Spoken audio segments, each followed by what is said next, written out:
My name is Amy Walsh. I'm 35 years old, and I'm a first lieutenant in the United States Army. In the suffocating silence of that Lancaster County, Nebraska courtroom, I never imagined the cruelest enemy I'd ever face would be my own brother. When his lawyer stood up in court and called me unstable, I thought I'd heard the worst of it. But then Gordon looked me dead in the eye, a smirk twisting his lips, and told the judge I was unworthy of our father's name. That one word, unworthy, cut deeper than any wound I'd ever carried. Moments later, his wife Clarissa turned to a neighbor sitting behind them and whispered just loud enough for me to hear, "Damaged goods always cause trouble."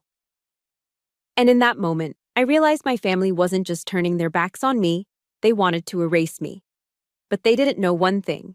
My father, an old soldier himself, had seen this battle coming. Before I tell you my story, let me know where you're listening from in the comments, and hit subscribe if you've ever had your own family try to erase you just because you were different. The sharp crack of the judge's gavel echoed the shattering of my world. The sound hung in the air, a final percussive punctuation to my brother's lies. The hearing was adjourned. For a moment, I remained frozen on the hard wooden bench, my entire body numb. My training as a soldier, the years of discipline drilled into my very bones, kept my spine perfectly straight, my hands resting calmly in my lap. But inside, behind that carefully constructed wall of composure, I was hemorrhaging. Everything was breaking apart. I could hear the low murmur of voices around me, the rustle of clothing as people began to stand. My brother Gordon and his wife Clarissa were already accepting condolences like they were at a funeral. And in a way, they were. Mine. "It's just so sad," I heard a woman who used to babysit us say. "So sorry you two have to deal with her." Gordon responded with a heavy performative sigh, his voice thick with false grief. "We just want what's best for her," he said. Every word was a fresh wound. I could feel dozens of pairs of eyes drilling into my back. It wasn't sympathy I felt in their stares. It was a cold, morbid curiosity, the kind people have when they slow down to gawk at a horrific car wreck on the side of the highway. I was their roadside disaster, a spectacle of family drama laid bare for the entire town to consume. I didn't cry. Tears were a luxury I couldn't afford, a weakness they would feast upon. I just sat there, breathing in the stale air of the courtroom, and let the pain calcify into something hard and protective inside my chest. Finally, I forced my legs to move. Standing up felt like lifting a colossal weight. The walk from my seat to the courtroom's heavy oak doors was the longest, most agonizing journey of my life. Each step my boots took on the creaking floorboards seemed to echo through the silent room, a drumbeat marking my shame. One step, two steps, every head turned to watch. They weren't seeing Amy Walsh, the girl who'd grown up here, the soldier who'd served her country. They were seeing the woman who'd just been publicly branded as unstable, unworthy, and a problem to be dealt with. I pushed the door open, and the bright, unforgiving Nebraska afternoon sun hit me like a physical blow, forcing me to squint. And there they were. Gordon and Clarissa, standing on the top step of the courthouse, holding court. They were surrounded by a small group of neighbors and old family friends, their faces a mixture of pity and grim satisfaction. When Gordon saw me, his expression of concern deepened, but his eyes were cold and triumphant. He raised his voice just enough to carry across the courthouse lawn, a deliberate act of public execution. "We just hope she gets the help she so desperately needs," he announced to the crowd, shaking his head sadly. The words, wrapped in the guise of love, were the cruelest thing he could have said. It wasn't an attack. It was a character assassination disguised as kindness. I ignored them. I kept my gaze fixed on my old Ford pickup parked across the street and started walking. My path took me right down the center of Seward's Main Street, a street where I knew every crack in the sidewalk. I passed the Seward family diner, the greasy spoon where I'd waitressed every summer during high school to save for college. Through the large plate glass window, I saw Mr. Henderson, the owner who used to slip me extra pieces of pie, suddenly become intensely interested in wiping down an already clean counter, refusing to meet my eyes. A little further down, I passed the old pharmacy. I saw Mrs. Gable, my former Sunday school teacher, standing by her window. Our eyes met for a fraction of a second before she quickly, deliberately, pulled the floral curtain shut. That small, simple gesture hurt more than 1,000 insults. Their silence was their verdict. It was a universal language of rejection, spoken by the very people who had watched me grow up, who had cheered for me at graduation, who had waved flags when I left for my first deployment. My hometown was no longer my home. It had become enemy territory. By the time I reached my truck, my hands were trembling so violently I could barely fit the key into the ignition. I dropped it twice, the tinny sound of it hitting the asphalt mocking my lack of control. Finally, I slumped into the driver's seat, the worn vinyl cracked and familiar, and then my phone buzzed in my pocket. I pulled it out, expecting another hateful message, but the caller ID read, Captain Miller, my commanding officer. I took a shaky breath and answered, my voice a dry, hoarse whisper. Walsh! His voice was calm and steady, an anchor in my swirling ocean of chaos. First Lieutenant Walsh, he said. I heard there was some trouble back home. I just wanted you to know, your unit has your back. Whenever you're ready, your position is still here. His words didn't fix anything. They didn't erase the humiliation or the betrayal. But they were a lifeline. That simple statement of loyalty from a brother in arms 1,000 miles away was the only thing holding me together. In a world that had suddenly turned hostile, it was a reminder that I still belonged somewhere. I ended the call, started the engine, and pulled away from the curb. I drove past the town square, past the high school, past the edge of town where the cornfields began to stretch out toward the horizon. In my rearview mirror, the Seward water tower grew smaller and smaller until it disappeared completely. I didn't look back. There was nothing left for me there. An old piece of advice from my father surfaced in my mind, a lesson from a soldier to his daughter. Sometimes holding the line means knowing when to make a tactical retreat to regroup. I was retreating, but as the miles of empty highway unfolded before me, one single terrifying question echoed in the silence. Where do I go now? The endless miles of Nebraska asphalt blurred into a gray ribbon under my tires. I was driving on instinct, putting distance between me and the smoking crater that used to be my life in Seward. The question from an hour ago still hung in the cab of my truck, unanswered and suffocating. Where do I go now? My hands, still unsteady, gripped the steering wheel.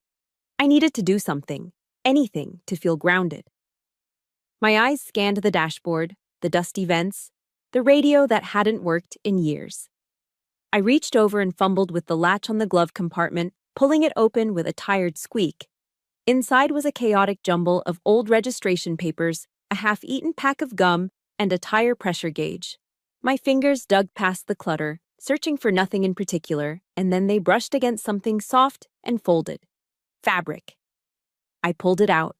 It was a strip of royal blue satin, faded with age, the gold lettering nearly worn away. A Grand Champion blue ribbon from the Nebraska State Fair. And just like that, the highway, the truck, the gnawing emptiness of the present, it all dissolved. I was 16 years old again. That was the year of the General. He was a beautiful black Angus heifer, and he was my entire world. For a full year, my life revolved around him. My alarm went off at 4 a.m. every single day, long before the sun even thought about rising. While the rest of the world slept, I'd be in the barn, the cold of the Nebraska morning seeping through my jacket, my breath pluming in the air as I mixed his feed. I kept a detailed logbook, just like my dad had taught me, recording every pound of grain, every change in his mood.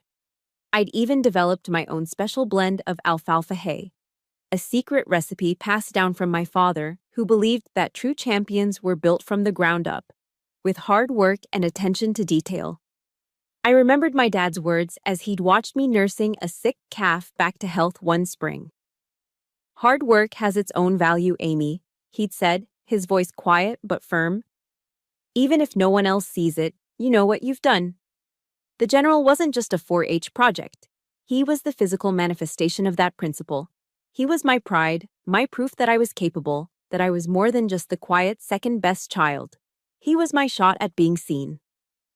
The day of the competition at the Nebraska State Fair, I felt a nervous energy thrumming under my skin. The air was thick with the smells of grilled corn, spun sugar, and livestock. The distant screams from the midway rides mixed with the lowing of cattle in the exhibition halls, creating a chaotic symphony of summer. But in my mind, everything was quiet and focused. This was my moment. And then, it happened. The judge, a stern-faced man in a crisp white shirt and a cowboy hat, walked down the line of animals. He stopped in front of the general, walked around him, and then gave a slow, deliberate nod. "We have a winner," he announced into the microphone, and the entire arena seemed to erupt.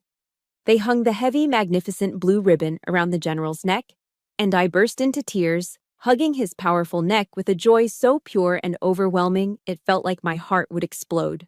I had done it. All the cold mornings, all the hard work, it had all been worth it. After the awards ceremony, I led the general back to his stall. I was so thirsty and giddy I decided to run to a concession stand to grab a celebratory lemonade. I was gone for maybe 5 minutes. When I came back, I froze in the entryway to the barn. My brother, Gordon, was standing by the stall, casually holding a pair of farm shears. And on the general's sleek black flank, there was a huge, ugly, jagged patch where the hair had been crudely hacked off, right down to the pink skin. It was a glaring wound on his otherwise perfect coat. My heart plummeted into my stomach. Gordon just shrugged, a familiar, lazy smirk on his face. "He looked a little messy," he said, his voice dripping with false innocence. "I was just tidying him up for you." But I knew better. I knew that look in his eyes. It was a calculated act of destruction, a deliberate, petty way to mar my victory, to steal the purity of my moment. It was his way of reminding me that he would never let me have anything that was solely mine. Tears of rage and hurt blurring my vision, I ran to find my mother. I found her fanning herself in the shade near the grandstand, laughing with one of her friends. I practically sobbed as the story tumbled out of me: the ribbon, the win, the shears, the ugly patch on the general's coat. I expected outrage. I expected her to march over there and confront Gordon, to defend my hard-earned victory. Instead, she let out a long, weary sigh, the kind she always reserved for my dramas. "Oh, Amy, don't be so dramatic," she said, her voice laced with annoyance. "Your brother was just trying to help. You're always so sensitive." Then she turned away from me, effectively dismissing my pain. I watched in stunned silence as she walked over to where Gordon was now standing, a tall, cold glass of lemonade in her hand. "Here you go, son," she said, her voice warm and comforting. "You look tired. Come sit down for a minute." In that single devastating moment, the pain of seeing the general's ruined coat was nothing compared to the agony that ripped through my chest. My mother hadn't just ignored my pain. She had actively chosen his side. She had comforted the vandal and punished the victim. She had looked at my masterpiece and his act of defacement and decided that his comfort was more important than my heartbreak. The long truck ride home that night was shrouded in a thick, suffocating silence. The giant trophy sat on the seat between me and Gordon, a monument to a spoiled victory. The blue ribbon lay on the dashboard, its color seeming to mock me. I stared out the window at the endless cornfields, my throat tight with unspoken grief. Then I felt a movement from the front seat. My father, who had been driving without a word, reached his right arm back, his eyes never leaving the road. His large, calloused hand searched for a moment before finding mine. He didn't say anything. He didn't need to. He simply squeezed my hand, a firm, powerful pressure that spoke volumes. It said, "I see you. I know what you did. And I am so proud of you." That silent acknowledgement from my father didn't fix the hurt, but it became a quiet cornerstone of my soul.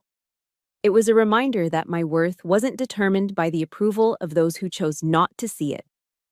Back in my truck, on that lonely stretch of highway, I reached out and gently touched the faded blue ribbon.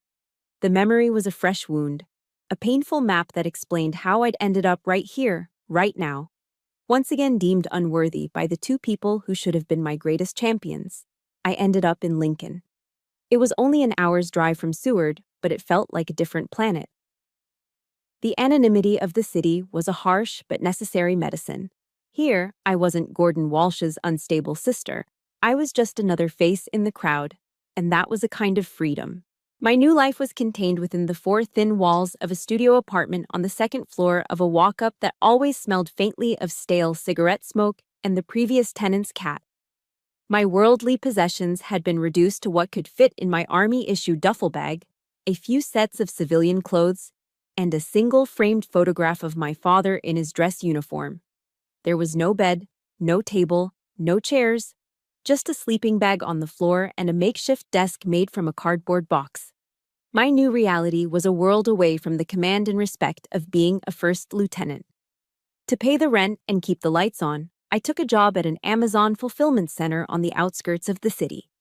10-hour shifts on my feet, walking miles on concrete floors, scanning, lifting, and packing boxes in a sea of other anonymous workers.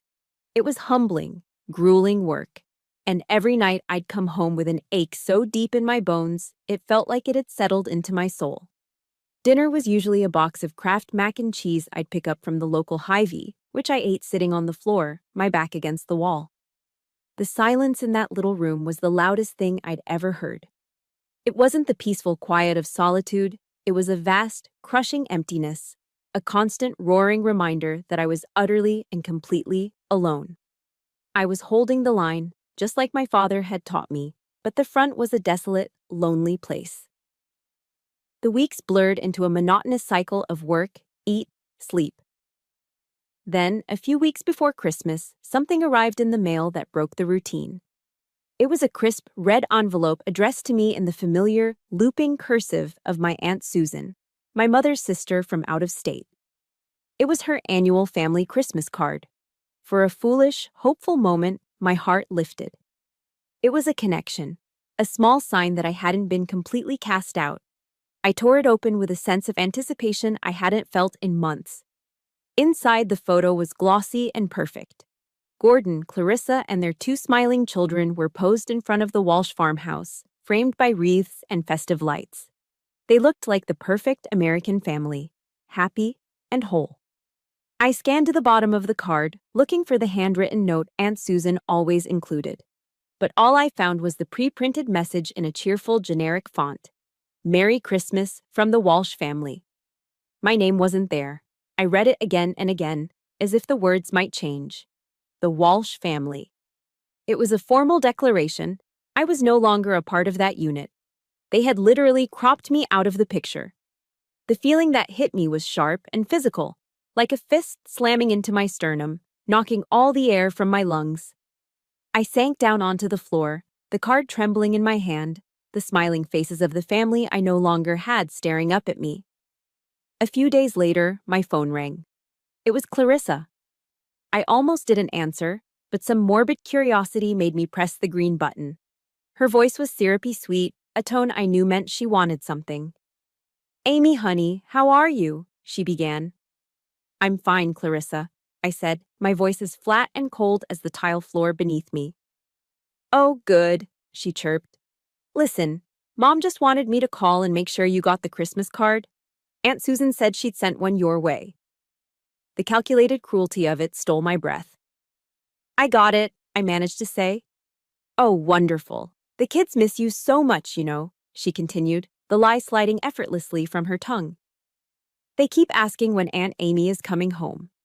She paused, letting the emotional bait hang in the air for a moment before delivering the real reason for her call. "By the way, have you had a chance to reconsider signing those papers? It would just make things so much easier for everyone if we could put this all behind us before the holidays." And there it was. The card wasn't an oversight. It wasn't a mistake. It was a weapon. It was a psychological operation designed to remind me of everything I had lost, to make me feel so lonely and desperate that I would surrender the one thing I had left, my father's legacy, just to be allowed back into the cold illusion of their family. It was a reminder of what I could have back, if only I would sign my life away. I ended the call without another word. The silence that followed was different. It wasn't empty anymore. It was filled with a cold, clear understanding of what I was up against. It was psychological warfare. And at that moment, I felt completely and utterly alone. If you've ever felt that kind of calculated coldness from someone who was supposed to love you, support this story with a like, and just type, "I see you" in the comments so others know they aren't alone either. That night, sleep was impossible. I sat on the floor and pulled out the small framed photo of my father. I looked into his eyes, steady and kind, and remembered something else he used to say. "Bullies only win," he'd told me once after I'd come home from school crying, "when you let them define who you are." I thought about the man in the picture, a man who had faced down real enemies, and then I thought about the quote from Theodore Roosevelt he'd framed on his office wall: "Do what you can, with what you have, where you are." The raw, aching pain from the Christmas card began to transform, hardening from a fragile grief into a cold, diamond-hard fury. They would not win. They would not define me, and they would not erase me. I would not let them. My father had left me more than a farm. He'd left me a backbone. I stood up, my body no longer feeling tired, and walked over to the cardboard box that served as my desk. I pulled out a pen and a clean sheet of paper. I was done reacting. I was done being the victim. I started to write. It wasn't a letter of surrender. It was a battle plan. They didn't just want the farm. They wanted to erase any trace that I ever existed. And I was about to show them just how hard a ghost could fight back. My battle plan, drafted in the cold fury of my lonely apartment, felt less like a strategy and more like a suicide mission. The fury had given me focus, but it hadn't given me reinforcements. After a few more weeks of the grueling 10-hour shifts and silent dinners on the floor, the loneliness started to eat away at the edges of my resolve. It was a corrosive acid, and I knew if I let it, it would dissolve my backbone completely. I needed to be around people who understood the language of service, who knew what it meant to hold a line. I needed to be around soldiers. One evening after work, instead of driving back to my empty apartment, I found myself pulling up Google Maps and typing in 3 letters, VFW.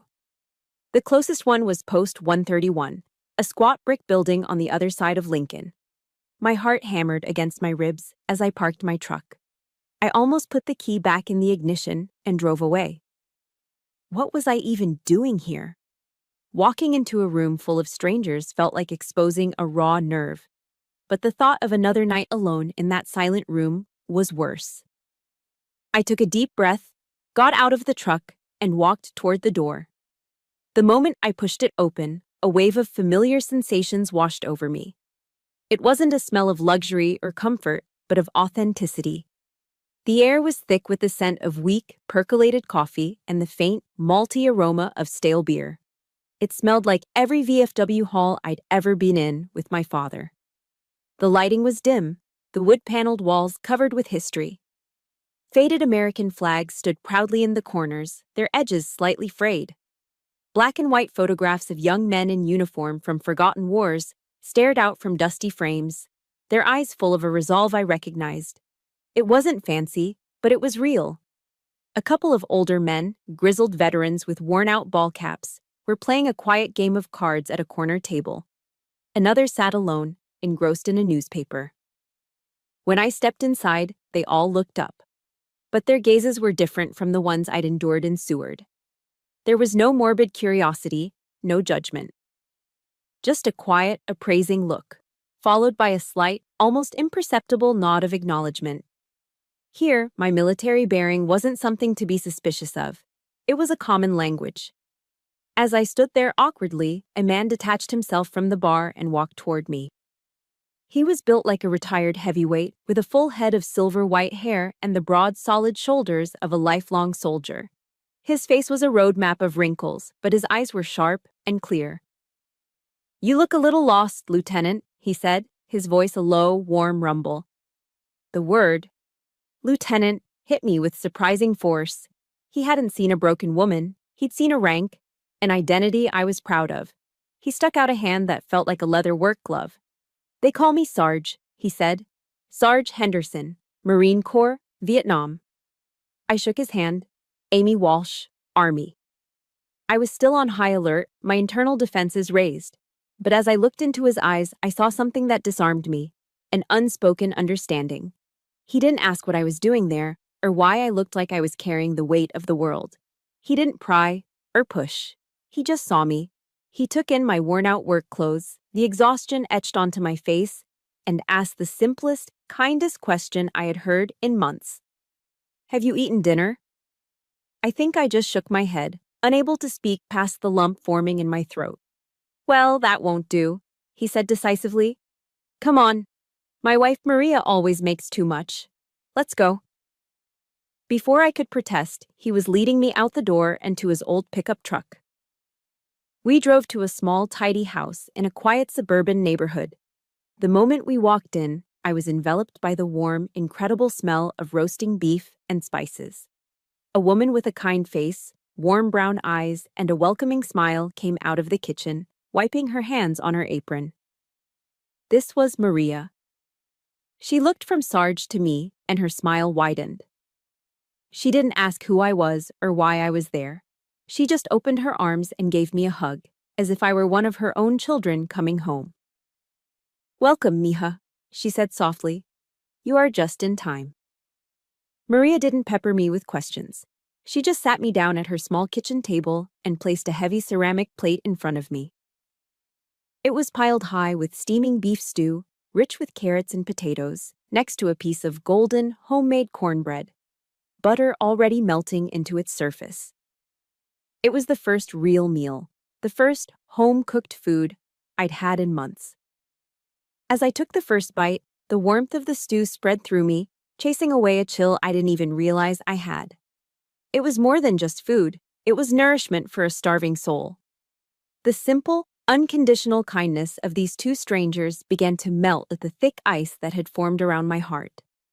After dinner, while Maria clattered softly in the kitchen, cleaning up, Sarge led me out to the small back porch.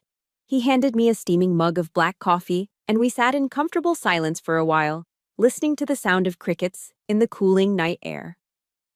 "I don't know what kind of battle you're fighting, Amy," he said finally, his gaze fixed on the dark outline of his backyard.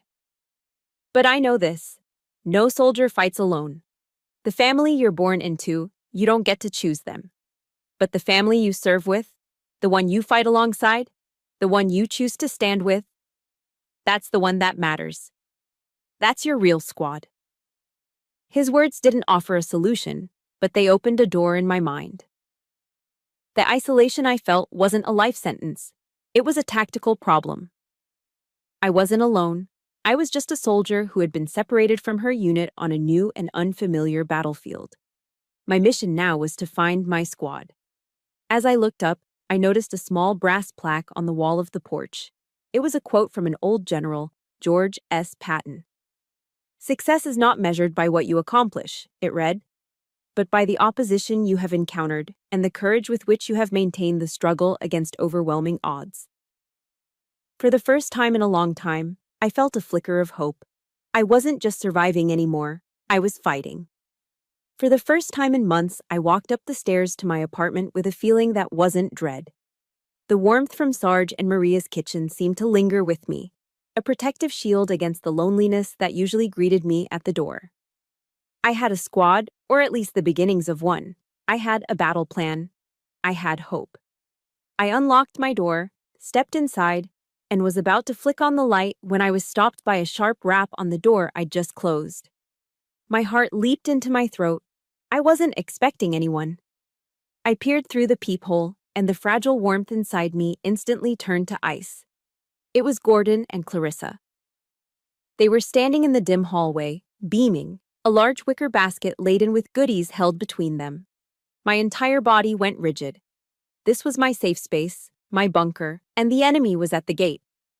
I took a half-second to compose myself, plastering a neutral expression on my face, and opened the door. "Amy!" Gordon's voice was a booming, sickeningly cheerful sound that was far too large for the narrow hallway. "There you are, sis. We were so worried about you. Mom insisted we drive down and check in." He didn't wait for an invitation.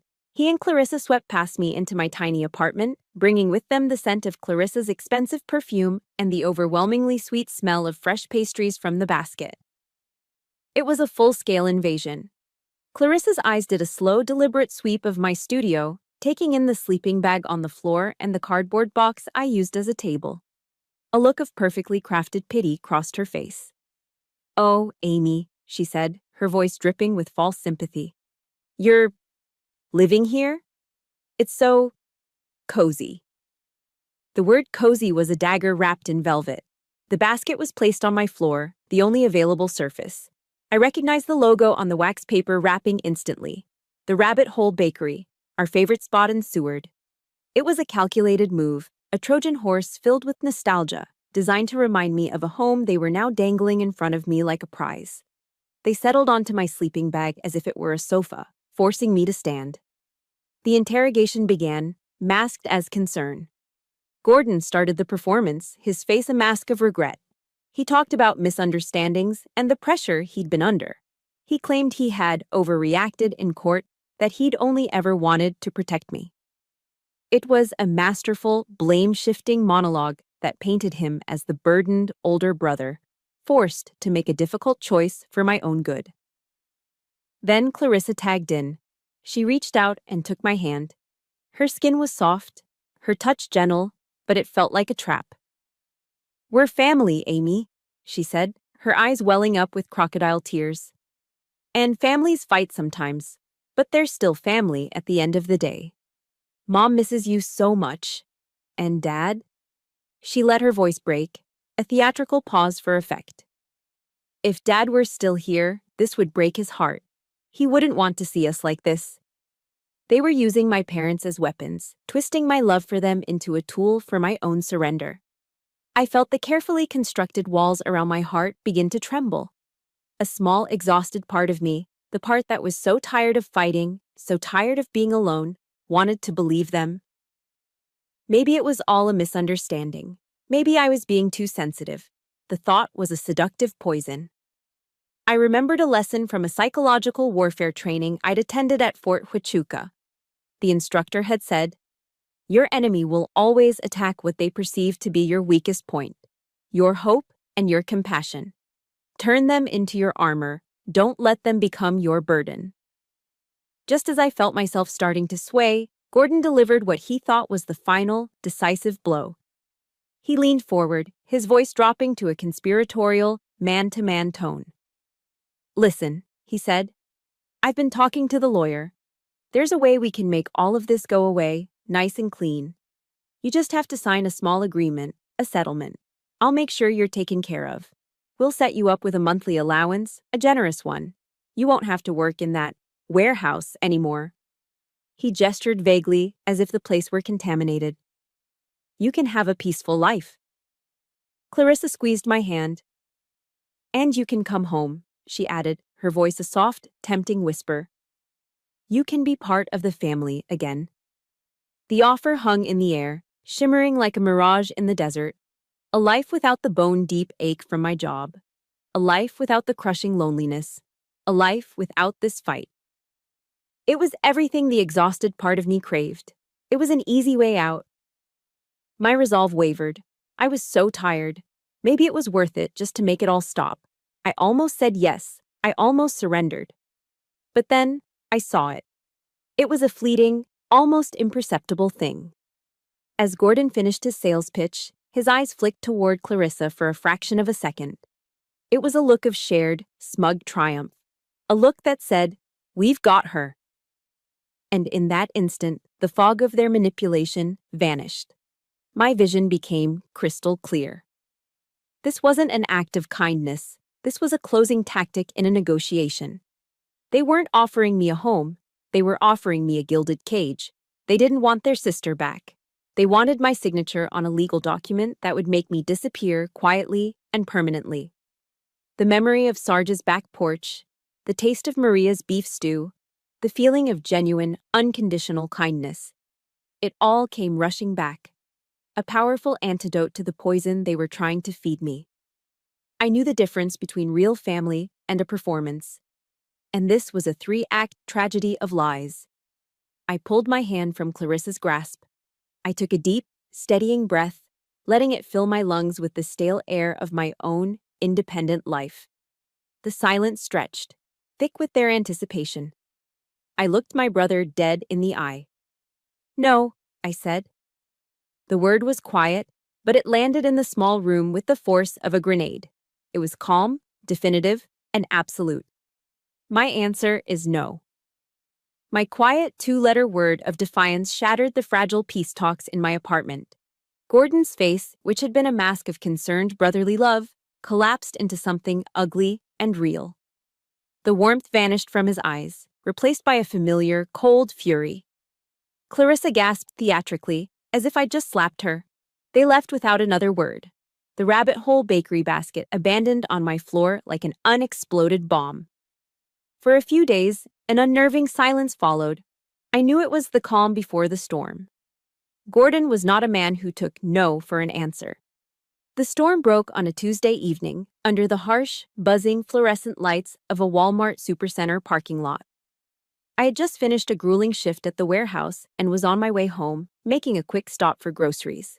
I was loading the last of the plastic bags into the bed of my truck, my muscles aching, my mind already on the blissful emptiness of my apartment. That's when their SUV screeched into the empty space behind me, blocking me in. My whole body tensed. Gordon flung his door open and stomped toward me. The mask was completely gone now. His face was twisted into a snarl of pure, unfiltered rage. Clarissa got out on the passenger side, her arms crossed tightly over her chest, her expression one of utter contempt. "What the hell do you think you're doing, Amy?" he roared, his voice echoing in the vast, mostly empty lot. A couple pushing a shopping cart a few rows over stopped and stared. "Who do you think you are, turning down my kindness like that?" Kindness? The word was so absurd, so twisted, that for a second I almost laughed. I closed the tailgate of my truck with a loud slam, the sound punctuating the tense silence. I kept my voice low and even, the way I would with an unstable civilian overseas. De-escalate. "I already gave you my answer, Gordon," I said, trying to move around him toward my driver's side door. "Please, just leave me alone." He sidestepped, blocking my path. He was bigger than me, and he used his physical presence to intimidate, puffing out his chest. He let out a short, ugly laugh that held no humor. "Leave you alone?" he sneered. "You started this. You're the one who couldn't just be grateful. But I'm going to give you one last chance." He lowered his voice, leaning in so only I could hear the venom in his words. "You're going to sign those papers, or I swear to God the first call I make will be to your commanding officer. I'll send him your medical file, all of it. I'll tell him you're a danger to yourself and a liability to your own unit. You won't just lose the farm, Amy. You will lose everything." And that was it. The breaking point. The final straw. The drop of water that made the dam burst. In that moment, he wasn't just my greedy, manipulative brother anymore. He was an enemy combatant who had just crossed a sacred line. He wasn't just threatening my inheritance. He was threatening my honor. He was threatening my career. He was threatening the integrity of the United States Army and the safety of the soldiers I was sworn to lead. He was threatening the only part of my life that I had built for myself, the one thing that was truly mine, the one place I'd always been judged on my merit, not my gender or my family's twisted dynamics. Something inside me, a core of compressed rage and pain I'd been sitting on for months, for years really, finally detonated. It was a white-hot, silent explosion that burned away all the fear, all the hurt, all the self-doubt. I didn't yell. I didn't cry. I simply stopped reacting and started acting. It was pure instinct, the honed reflex of a soldier cornered and left with no option but to attack. I took one deliberate step forward, closing the distance between us. I squared my shoulders and looked him directly in the eye. For the first time in my life, I wasn't his bullied little sister. My gaze was as cold and hard as polished steel. And for the first time, I saw a flicker of fear in his eyes. He actually took a half step back. My voice, when it came out, wasn't loud. It was low, controlled, and lethal. Every word was a carefully aimed shot. "You listen to me very carefully, Gordon," I said. The sound of his own name, spoken with such icy command, made him flinch. "You can try to take the money. You can try to steal the land. You can lie to this entire town and poison them against me. I don't care. But you will never, ever touch my uniform." I took another step closer, forcing him back again. Clarissa's smug expression had melted into one of genuine shock. "This game you've been playing is over," I continued, my voice unwavering. "I will see you in court. And I swear to you, I'm not just going to win. I am going to dismantle every single lie you've ever told. I will make sure the whole world knows exactly what kind of man you are." The air crackled with the aftermath of my declaration. Gordon stared at me, his mouth slightly agape, utterly speechless. He had poked the bear one too many times, and now he was facing a creature he didn't recognize and didn't know how to fight. If you have ever had a moment where you finally stood up and found your voice against someone who tried to silence you, hit that like button to stand with Amy. And in the comments, just write "Game on." Without another word, I turned my back on them. It was a dismissal, absolute and final. I walked to my truck door, got in, and started the engine. I didn't look at them in my rearview mirror as I pulled out of the parking space and drove away, leaving them standing there, two stunned statues under the cold, unforgiving lights of the Walmart parking lot. The adrenaline coursed through my veins, but my hands were perfectly steady on the steering wheel. The rage had burned itself out, leaving behind a cold, clear sense of purpose. I knew exactly what I had to do. I pulled my phone out, found the number I needed, and pressed call. It rang twice before he picked up. "David Chen," a professional voice said. "David," I said, my own voice firm and clear. "It's Amy Walsh. We have a problem, and we're going on the offensive. Now." The phone call to David Chen felt like calling in air support. David and I had gone through JAG training together, two green lieutenants trying to make sense of the Uniform Code of Military Justice. He'd since left the service and was now a partner at a high-powered civil law firm in Omaha. But he still thought like a soldier. As I laid out the entire situation for him on speakerphone, pacing the length of my tiny apartment, I didn't just give him the emotional story, I gave him a mission brief. I detailed the timeline, the false allegations, and finally, Gordon's threat in the Walmart parking lot. I expected him to talk about slander or family court procedures. Instead, there was a long, sharp silence on the other end of the line. When he finally spoke, his voice had lost all its civilian softness and was replaced by the crisp, analytical tone of a prosecutor. "Amy, listen to me," he said. His threat to use those fake medical documents. That wasn't just a threat. The moment he created a fraudulent government document, specifically a VA record, he committed a federal crime. This is no longer a family dispute over a will. He's escalated the conflict onto a whole new battlefield. We've got him. Hearing David say that changed everything. It validated my outrage. This wasn't just a messy family fight, it was a felony. My brother wasn't just a bully, he was a criminal. "We need concrete evidence, David," I said, my mind already shifting into tactical mode. "It's his word against mine." "Then we need to find it," he replied.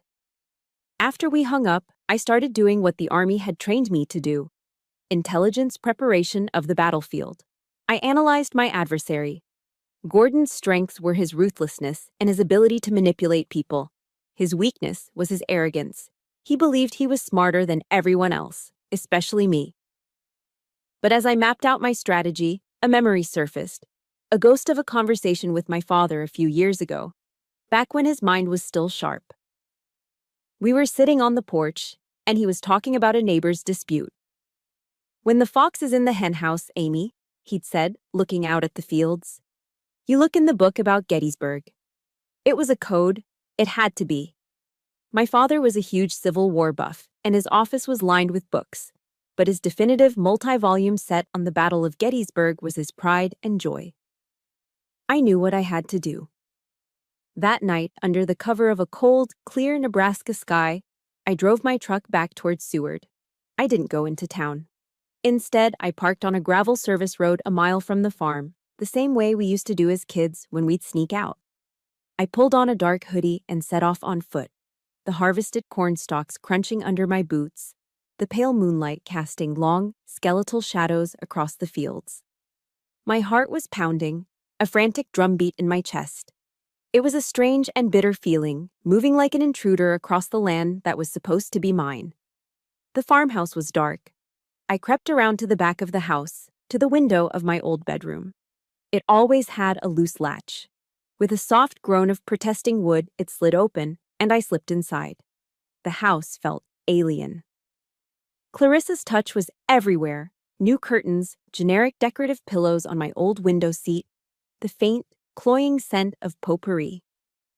It was like walking through a sterile imitation of my own memories. Barefoot on the cold hardwood floors, I moved like a ghost down the hallway to my father's office. I slipped inside and closed the door behind me, my hand shaking slightly. This room, at least, was almost exactly as he'd left it. The faint smell of old books and his pipe tobacco still lingered in the air. His heavy oak desk, his leather chair, the photos on the wall. It was a sanctuary of memory. My eyes went straight to the bookshelf, and there it was, the thick, leather-bound volume on Gettysburg. My fingers trembled as I pulled the heavy book from the shelf. It felt lighter than it should have. I opened it, and my breath caught. The center of the pages had been hollowed out with surgical precision, and nestled inside, resting on a bed of cut-out words about Pickett's charge, was a small, ornate, old-fashioned skeleton key. I knew instantly what it was for.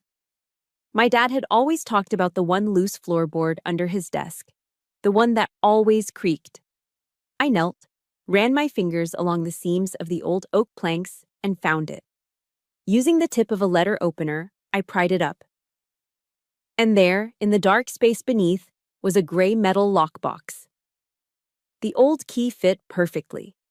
With a dull click, the lock turned. I lifted the lid, my heart hammering against my ribs. On top was the trust and the will, the documents I already knew about. But underneath them was something else. It was a thick, leather-bound ledger, a journal. It was my father's handwriting, neat and precise. I opened it. Page after page, he had meticulously documented everything. Every single dollar he had loaned Gordon for a failed business venture, with dates and amounts marked unpaid. Every promise Gordon had made and broken. There were entries detailing his disappointment, his frustration, his slow, painful realization of his own son's character. It was a secret history of my brother's greed and my father's quiet sorrow. But it was the last page that shattered me. Tucked into a small envelope was a handwritten letter addressed to me. "My dearest Amy," it began, "I pray you never have to read this. I truly do. But if you are holding this letter, it means the fox has finally taken over the hen house. It means Gordon has chosen his path, and I am no longer there to guide him back. I have left you the farm, and I know he will fight you for it. So I have left you this too. Remember what I taught you. Holding the line doesn't mean you have to endure the shelling alone. You must fight back with superior firepower. Use what I've left you here. This is your ammunition. Now, go win this war." Tears. I didn't even know I was holding back began to stream down my face, dripping onto the brittle pages. He had known. He had seen it all coming, and he had armed me from beyond the grave. This wasn't just a ledger, it was a weapon. This wasn't just a letter, it was my father's final command. I carefully placed everything back in the box, slipped it into a canvas bag, and left the house the same way I came. As I walked back across the moonlit fields, the cold metal of the box felt heavy and real in my hands. I reached inside my pocket and closed my fist around the old skeleton key. It was no longer just a key. It was my father's faith in me, made solid. It was the key to my victory. The day of the final hearing, I walked into the courtroom feeling a strange sense of calm. The fear and humiliation that had once suffocated me in this very room were gone, replaced by the cold, clear focus of a soldier before a mission. I didn't look at my brother. I didn't look at the familiar faces from Seward filling the benches behind him. I looked at the American flag standing behind the judge's bench, and I silently recited my oath of commission. I wasn't just fighting for a farm anymore. I was fighting for every soldier whose honor had been questioned by people who would never understand the meaning of the word. Gordon's lawyer began, his voice oozing with confidence. He presented the forged medical documents with a flourish, stacking them neatly on the witness stand. Then Gordon took the stand, his face a perfect portrait of brotherly anguish. He launched into a heart-wrenching monologue about his sleepless nights, his worry for his troubled sister, and his solemn duty to protect me from myself. He dabbed at his dry eyes with a handkerchief. "I love my sister," he said, his voice thick with emotion as he looked toward the jury box. "That's why I have to do this. It's the hardest thing I've ever had to do." A ripple of sympathetic murmurs went through the gallery.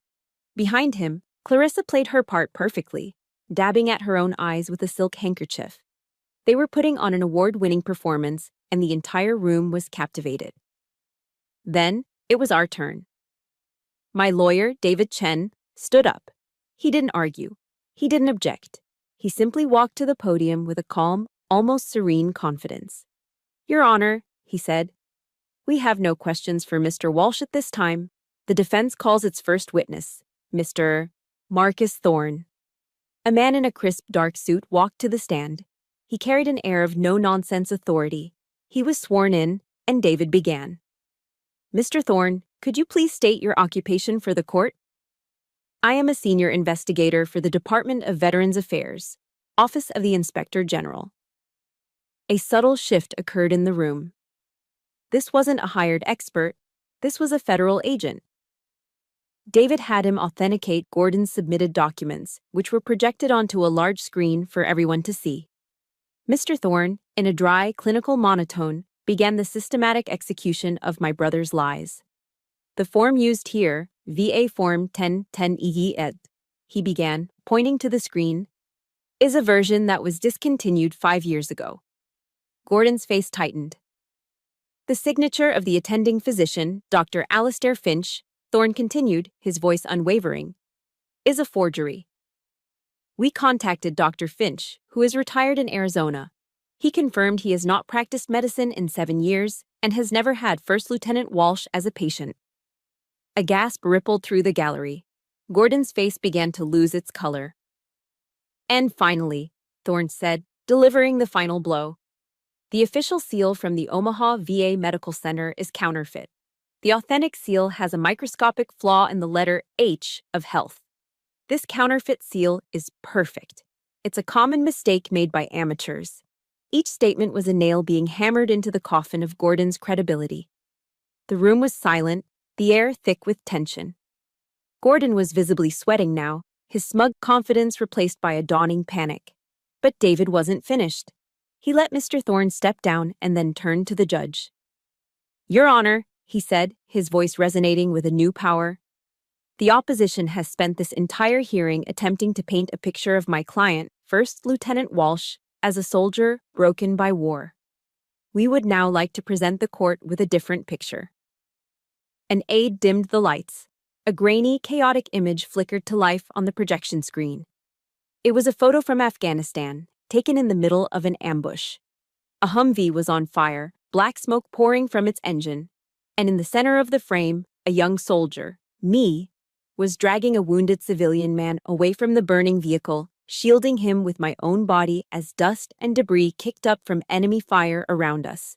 The image was raw, terrifying, and heroic. "This man," David said, his voice echoing in the silent room, "was a civilian contractor embedded with our unit. He was gravely wounded when his vehicle was hit. The soldier who pulled him from that burning wreckage under active enemy fire, saving his life at immense personal risk, was First Lieutenant Amy Walsh." He let the image hang in the air, a stark rebuttal to every lie they had told. He let everyone in that room see who I really was. I could feel Gordon's stare, now filled with pure, unadulterated hatred. Then David paused, a master of theatrical timing, and prepared to deliver the killing blow. "And the civilian man whose life was saved that day," he said, his voice dropping slightly, drawing everyone in. He pointed to the grainy figure in the photo, then turned his hand slowly toward the bench. "Is you, Your Honor, Judge Ellison." A collective audible gasp swept through the courtroom, a sound of 100 people sucking in their breath at once. A deathly, absolute silence followed. Every single eye in the room swiveled from the photograph on the screen to the man sitting on the bench. Gordon's face went completely white, the color of bleached bone. Clarissa's mouth hung open in a silent, horrified, "Oh!" Judge Ellison, who had been sitting ramrod straight, slowly, deliberately, took off his reading glasses. He placed them carefully on the bench in front of him. He stared at the picture on the screen for a long moment. Then his eyes moved and locked with mine. The look in his eyes was no longer that of an impartial arbiter of the law. It was the look of a man seeing a ghost from his past. It was the look of a man who owed his life to the woman standing before him. He gave a slow, solemn, almost imperceptible nod. It was a nod of recognition, of confirmation, of gratitude. In that single silent gesture, the war was over. The game was finished. And I had won. The silence in the courtroom was a living thing. It was thick, heavy, and absolute. For a long moment, the only sound was the faint hum of the overhead lights. Judge Ellison slowly put his glasses back on, and in that simple motion, his entire demeanor shifted. The look of personal recognition was gone, replaced by the formidable authority of the bench. The judge was back in control. He cleared his throat, and the sound was like a thunderclap in the stillness. He fixed his gaze not on me, but on Gordon's lawyer. "Counselor for the plaintiff," he said, his voice dangerously calm and laced with steel, "I strongly suggest you reconsider your client's entire petition. Before the U.S. Attorney's Office has a conversation with him about the penalties for fabricating federal documents." The threat was unmistakable, a public and lethal blow. Gordon's lawyer paled, stammering something incoherent. But Gordon, pushed past the point of reason, leaped to his feet. "She ruined everything," he shrieked, his voice cracking with desperation and fury. He pointed a trembling finger at me. "She's the one who's sick. She belongs in a hospital." But no one was listening anymore. His credibility had been incinerated. As two bailiffs began to move purposefully toward him, Clarissa finally broke. It was a complete and total collapse. She shot up from her seat, her face a mess of smeared mascara and genuine terror. "Stop it, Gordon. Just stop. It's over," she sobbed. She turned her tear-streaked face to the judge. "Your Honor, I signed the affidavits. He told me it was just a formality, a procedural thing. I didn't know. I'm so sorry." Her confession was the final betrayal, the last nail in his coffin. But this time, the betrayal wasn't aimed at me. It was aimed at him. The sight of his own wife turning on him seemed to finally break Gordon completely. The fight drained out of him, leaving behind a hollow shell. He collapsed back into his chair, a man utterly defeated, his empty eyes staring at nothing. The judge called for a recess. As the courtroom began to empty, David Chen put a steadying hand on my shoulder and guided me out a side door into a small, sterile waiting room. The space was cold and impersonal, with gray walls and uncomfortable plastic chairs. It felt like a place where things ended. A few minutes later, the door opened and Gordon walked in. He looked 10 years older. The arrogant, confident man was gone, replaced by someone I barely recognized. A bitter, hollowed-out stranger. He stopped a few feet away from me, his hands clenched into fists at his sides. "Are you happy now?" he hissed, his voice raw with a defeated rage. "You got what you wanted. You've taken everything from me." I looked into my brother's eyes and felt something I never expected to feel. Not fear, not anger, not even satisfaction. Just a deep, profound pity. I saw a man so consumed by jealousy and entitlement that he had burned his own life to the ground just to try and ruin mine. "You did this to yourself, Gordon," I said, my voice quiet and devoid of accusation. It was just a statement of fact. I never wanted the farm. I just wanted my brother.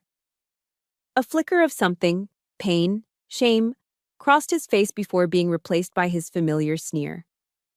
I didn't wait for a response. There was nothing left to say. I had just spoken the eulogy for our relationship. I turned and walked out of the room, leaving him alone with the ruins of his own making.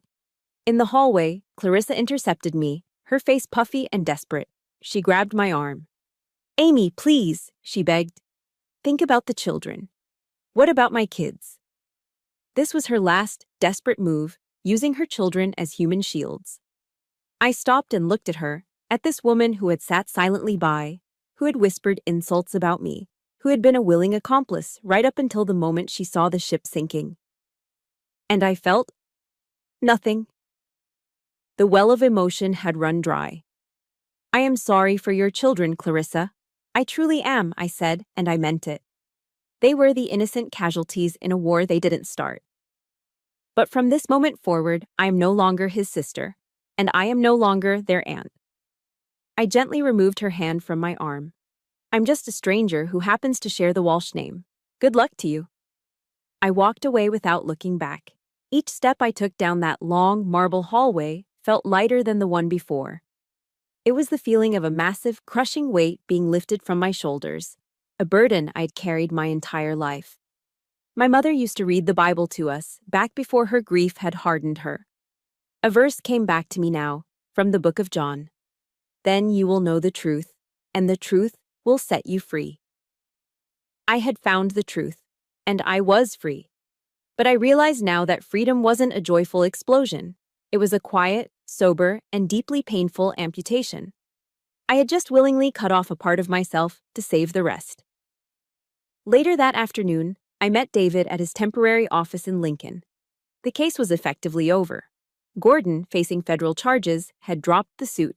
The farm, the land, my father's legacy, it was all legally mine. David slid a small manila envelope across the polished table. The original keys to the farmhouse, he said with a smile. They're yours. I opened the envelope and tipped the keys into my palm. They were old and heavy, worn smooth with time. The key to the front door, the key to the barn. I stared at them, the cold metal a tangible symbol of my victory. I had won. But the thought of going back there, to that empty house full of ghosts and fresh wounds, felt wrong. It wasn't time. The legal battle was over, but the mission wasn't complete. I picked up the heavy brass key to the front door and slid it back across the table to him. David looked at me, confused. Amy. Hold on to this for me, I said. I'll only go back when it's truly mine again. 6 months after the final hearing, David finally gave me back the key to the farmhouse. I drove out on a cool autumn afternoon, the sky a brilliant, cloudless blue. I parked my truck at the top of the long gravel driveway and walked to the crest of the hill, the same spot where my father used to stand to survey his land. It was all mine now. The legal fight was over. Gordon had taken a plea deal to avoid a federal trial, selling off his assets to pay his legal fees. He and Clarissa had left Seward in disgrace, vanishing from my life as completely as if they'd never existed. I stood there for a long time, looking down at the silent, empty farmhouse. The victory I'd fought so hard for didn't taste sweet. It didn't taste like anything at all. It was just quiet. The house looked smaller than I remembered, a lonely white box surrounded by fields of harvested corn. There was no triumph in standing here alone. There was only a profound, hollow emptiness. The war was won, the enemy was gone. But now I was a soldier, left alone on a silent battlefield. I looked at the key in my hand and asked the quiet air the same question I'd asked myself months ago on the highway out of town. What now? I walked down the hill and let myself into the house. It was just as Clarissa had left it, but stripped of all personal effects. It felt like a stage after the play has ended. I wandered through the rooms, my footsteps echoing on the bare wood floors. But I didn't feel any connection here. The real feeling of home, I realized, wasn't in the house. It was outside. I spent the rest of the afternoon walking the property, my boots sinking into the rich, dark soil. I ran my hand along the top rail of a fence, its wood weathered to a soft gray, and remembered the summer my father and I had built it together, our hands sore and our faces sunburned. I remembered the deep, quiet satisfaction of physical labor, the feeling of creating something strong and lasting with your own 2 hands. I remembered the peace that came from working the land.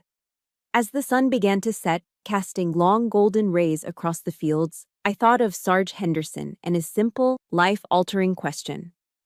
Have you eaten dinner? I thought of Maria's warm kitchen. And then I thought of the soldiers I had served with. The young men and women who came home from the chaos of war only to find themselves lost in the quiet of civilian life, struggling to find a new mission, a new purpose. I thought about how many of them came from farming backgrounds, how a connection to the land was written into their DNA, and how that connection was severed when they put on a uniform. An idea began to form, not as a flash of lightning, but as a slow, steady dawn breaking over the horizon of my mind. This farm, this land, it shouldn't be a monument to a painful past. It shouldn't be a prize I'd won in a bitter family war. It needed to be a launching pad for the future. My father had left me this land as a legacy. Now it was up to me to decide what that legacy would be. 1 year later, I stood on that same porch, but the view was completely different. The silence was gone, replaced by the sound of laughter and easy conversation. The emptiness was gone, replaced by life. A new, beautifully carved wooden sign stood at the entrance to the driveway. It read, Walsh Valor Retreat. And underneath, a simple, powerful slogan. Holding the line. In partnership with a national nonprofit, the Farmer Veteran Coalition, we had transformed the farm. It was now a transitional therapeutic center for returning service members. The front yard was no longer just grass. It was filled with veterans and their families. Over by the newly repaired barn, a small group was learning the basics of equine therapy, their quiet focus on the horses a form of meditation. In the vast fields behind the house, others were working in a large community garden, their hands in the soil, learning to cultivate and grow, not just plants, but a new sense of purpose. A few small families were simply sitting on picnic blankets, reconnecting in a place that felt safe, surrounded by people who understood their journey without a single word needing to be spoken. I watched it all, my heart full to the point of breaking. An older gentleman came to stand beside me, leaning against the porch railing. It was Judge Ellison, now retired. He looked out at the scene, a soft smile on his face. He didn't say anything, just gave a quiet, approving nod. From inside the house, the incredible smell of Sarge Henderson's famous beef stew wafted out. He and Maria were in the kitchen, volunteering their time, serving food that healed more than just hunger. They had become the heart of this place. My gaze drifted to the wall inside the living room, where my father's portrait now hung in a place of honor. I looked at his kind, steady eyes and knew, with a certainty that settled deep in my bones, that he would be proud. The land wasn't just producing corn anymore, it was producing hope. My war was over. The fight for my inheritance, for my name, for my very existence, was done. But my mission, the mission to hold the line for my brothers and sisters in arms, to give them a place to regroup and find their own way forward, that had just begun. My family had tried to erase me, to write me out of the story. They failed. Instead, I had picked up the pen and written a new legacy, not just for me, but for all of us. And it was a legacy of valor, of resilience, and of coming home. Thank you for listening to my story. My battle for the farm is over, but I learned that the most important ground we can ever hold is the one we build for ourselves, surrounded by the people we choose. Everyone has a front line they have to hold, and I truly believe no one should have to do it alone. In the comments, I'd love to hear about just one person who became the family you chose when you needed it most. If you believe that our past does not have to define our future, please hit the like button and subscribe for more stories of resilience and new beginnings. Thank you for being part of my squad today.